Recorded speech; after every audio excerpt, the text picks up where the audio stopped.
The last few weeks was in a sign of Diablo, considering there has been an open beta 2 weeks in a row, and the amount of people playing it was enormous. Now, the official release is in June, so there is almost 3 months of waiting until we get a chance to dive into the world of Diablo 4 again. While we wait for it, there is some other, let's say Diablo-like games that are worth of our attention and that we can play while we wait for the release. Actually, that's the topic of this video, so without further ado, let's hop in. Although it was released back in 2000 and it's 23 years old game, Diablo 2 is still a really good game. The main reason why you should go through Diablo 2 and 3 before you play 4th installment is because of the story. The story in Diablo 4 builds on the story from Diablo 2 and 3, and although you can play the game without previous experience in the Diablo franchise, it will be desirable to know the story in order to have a full experience. The Diablo series is an epic saga that covers the long-lasting struggle between the forces of the High Heavens and the Burning Hells known as the Eternal Conflict, as well as the humans that usually gets caught in the middle. Although most of the games mainly takes place in the mortal realm of Sanctuary, they often focus on the concern of other realms and their conflict-eager inhabitants. Throughout the games, players comes up against demonic foes and corrupted or possessed humans, and even seek help from angels like Terrell to stop the Lords of Hell and other villains from seizing control or unleashing havoc upon Sanctuary. While each game has its own story, set of characters and selection of antagonists, there are threads that run through each of the entries in the Diablo series.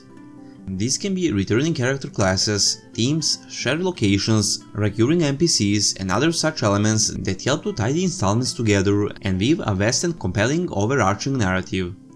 The main reason I didn't put Diablo 1 on this list is because it's a game from 1997 and because of its graphics a lot of people wouldn't play it, but if you don't mind the lack of graphics, then you should play the game from the first installment. It's not that the graphics are much better in the second game, but it's still more acceptable. In the backstory of Diablo, a group of sorcerers defeated the 3 prime evils and bound their essence into small crystal prisons called soul stones, which are buried deep beneath the earth. Centuries later, a corrupt priest from the city of Tristram brought the Soul Stone of Diablo, freeing the Lord of Terror's essence to tempt, corrupt and destroy the civilization above. In Diablo 2, you will spend most of your time pursuing a mysterious, demon-summoning Dark Wanderer who turns out to be the hero from Diablo 1, corrupted by a demon-tainted rock jammed into their brow. With the aid of the Archangel Tyrell, the players venture across different lands to defeat Diablo and his infernal brothers, Mephisto and Baal. In the end, Diablo is banished to the Black Abyss, but the destruction of a relic called the World Stone weakens the boundaries between Heaven, Hell and the World of Sanctuary. This time, you must step into your Nephilim heritage in order to surpass the Angels of Heaven, apathetic the humanity's plight, and foil the schemes of Diablo, who plots to resurrect themselves into a form powerful enough to overthrow the celestial realms themselves. However, the ending of Diablo 3 hints that a truce or even a cooperation may be possible between the angels and the humans, and this is something which the Lord of Terror surely would be against. Beside a good story in all 3 games, you will encounter amazing gameplay, impressive amount of armor sets and weapons, and huge variety of playable classes. When I mentioned classes, in the first installment of Diablo you will be able to choose between Warrior, Rogue and Sorcerer. In Diablo 2 you can be Barbarian, Amazon, Necromancer, Sorcerer or Paladin, while in Diablo 3 you can choose between Barbarian, Monk, Wizard, Witch Doctor, Crusader, Necromancer or Demon Hunter. Torchlight 2 is a sequel to the same-named, award-winning action RPG developed by Aruni Games and published by Gearbox Publishing. Torchlight 2 is an amazing ARPG that with all its qualities will definitely deserve place in your list of Diablo-like games. When it comes to the story of Torchlight 2, it takes place years after the events from the first game. At the end of the first Torchlight, the ancient dragon Ordrak, the source of the corruption under town of Torchlight, was defeated by the Destroyer, the Alchemist and the Vanquisher. Several years passed, and the Alchemist has become obsessed with the dangers of Ember and the Ember Blight, from which he was apparently never cured. He steals Ordrak's heart and destroys the town of Torchlight. Traveling to the Starian Steppes, he begins siphoning magical energy from the Elemental Guardians, powerful beings who control the balance of the world's 6 elements. Now, a new hero emerges, tasked with following the Alchemist's path of destruction and dealing with the chaos caused by his unexplained actions. Same as many Diablo-like games and Diablo itself, Torchlight is divided into 4 major acts, each featuring a hub town and large overland areas as well as dungeons. When it comes to classes, the game features 4 playable character classes. The 3 classes from the original Torchlight, Alchemist, Vanquisher and Destroyer, are not playable, but do appear as non-playable characters in the game. The 4 playable classes are Engineer, Outlander, Berserker and Ember Mage. The Engineer is a heavy melee fighter who can construct bots and has embered powered armor that collects and releases energy charged in combat. The Outlander is an agile character who specializes in a ranged weapon and lore magic. The Berserker is a savage melee fighter who uses fist weapons and can summon spirit animals. The Ember Mage is a powerful elemental spellcaster. Some core differences between Torchlight and Torchlight 2 is that Torchlight 2 is much larger, with a more involved main questline and several times as much content as the original game. Players can customize character appearance with choice of gender, face, skin color, hair color and style. Also, Torchlight 2 features a wider variety of environments to explore. There are 2 kinds of outdoor areas, passes and overworld areas, both of which are also randomized. The game also includes both main story dungeons and side dungeons. Also, the outdoor areas feature weather effects and day-night cycles. Besides playing in offline single-player mode, the co-op multiplayer is supported over internet and LAN. Also, the multiplayer is a peer-to-peer and allows the use of mods if all players have the same mods installed. Torchlight 2 is a great Diablo-like game, and whether you are waiting for Diablo 4 and just want to play something while you wait, or just looking for a good Diablo-like game, you should definitely try Torchlight 2. Titan Quest is another Diablo-like action role-playing game, but this one, unlike medieval fantasy setting, will actually take us in adventure across Greece, Egypt and China and their mythologies. Story in Titan Quest is nothing special actually. You take a role of mortal whose task is to stop Titans from destroying Olympus and killing all the gods. It seems that the Titans once ruled the primordial darkness before the light of the Olympian gods appeared. After a great war, the Titans were exiled and imprisoned, and the Olympians ushered in a golden age for the mortal world. An unknown time later, a trio of lesser titans, known as Talkinis, broke the communication conduit in linking Olympus with the mortal world, and summoned armies of monsters to terrorize the world and prepare for the release of the titans. So you will begin your journey in the ancient Greece, and go through Egypt and China in order to stop titans and help Olympus, and considering most of ARPGs today take another setting for the game, visiting ancient mythologies can be a refreshing experience. When it comes to gameplay, you can find it similar to other Diablo-like games, plus to that, Titan Quest has long held the title of Diablo clone. The classes in Titan Quest are known as masteries, and the first mastery you will be able to choose on level 2 and the second one on the level 8, and there you will be able to choose one among huge amount of mastery titles. Depending on which mastery you choose, your character will be assigned a title that others can see in multiplayer and that you can see through the character panel. There are totally 9 masteries to choose from, but there is tons of masteries combination. What is also really fascinating is the fact that almost all NPCs you encounter in the game have complete voice acting cover, and besides going around, killing creatures and grinding for items, you will actually enjoy following the story. 4 expansions were released for the game: Titan Quest Immortal Throne in 2007, Titan Quest Ragnarok in 2017, Titan Quest Atlantis in 2019 and Titan Quest Eternal Embers in 2021. Yet another really good and worldwide known and famous Diablo-like action RPG is Path of Exile. The best thing related to this game is that the Path of Exile is actually free. Unlike Titan Quest, Path of Exile is set in a dark fantasy world. You as a player start the game waking up on the shores of Reykjavik, a continent that once was the center of a mighty empire but is now a cursed land which serves as a penal colony for criminals and other unwanted individuals from the nearby island of Oriat.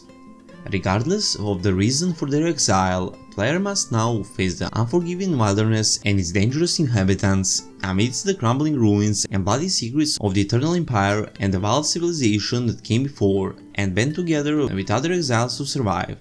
The story in Path of Exile is quite interesting, and discovering all the secrets in your exile will be an amazing experience. When it comes to classes in this game, they are actually connected with 3 main attributes: strength, dexterity and intelligence. Beside core classes connected with the main attributes, you will be able to choose ascendancy class or subclass once you finish the labyrinth. The labyrinth is a randomly generated dungeon filled with traps, puzzles and monsters, culminating in a challenge against this arrow. Completing the labyrinth for the first time unlocks a character's ascendancy class and points for the powerful ascendancy skill tree. It also offers equipment enchantments and several unique items. Once you unlock Ascendancy skill tree, you will be able to choose one among many class combinations. All these games follow the same pattern and the gameplay is more or less the same. Beside the difference in the story, overall look of the game or some gameplay details, there is also difference in complexity and the depth of the game itself. Path of Exile is known for its depth and is definitely the most complex game among other Diablo-like games. You will definitely need to put some effort, and although it seems easy at the beginning, you will find it quite difficult later while you progress throughout the game. Path of Exile has had several expansions since it was officially released back in 2013. Grim Dawn is definitely my favorite Diablo-like game, and I can freely say that I love it even more than Diablo itself. I will definitely play Diablo 4 when it comes out, but that doesn't mean I will stop playing Grim Dawn. This is a game I can play anytime, any place, and everything related to this game is so goddamn good. First of all, the visuals. Although it's set in dark fantasy world, Grim Dawn is full of colors and everything looks so nice. Grim Dawn is, let's say, heavily connected to Titan Quest, considering that the developers used the Titan Quest engine to build this game. Unlike Titan Quest, whose setting is revolved around Greek mythology, this game is set in a thematically dark fictional world loosely based on the Victorian era. Grim Dawn will take us into the dark, war-torn world of Cairn, where once a proud empire has been brought to ruin and the human race driven to the edge of extinction. Cairn has become ground zero of an eternal war between two otherworldly powers, one seeking to use human bodies as a resource, and the other intent upon destroying the human race before that can happen. This cataclysmic war has not only decimated the human civilization, but is warping the very fabric of reality and giving life to new horrors. So the two extra-dimensional species, Ethereals and Catonians, fighting each other, and the humankind is in the middle of that fight. But how everything started?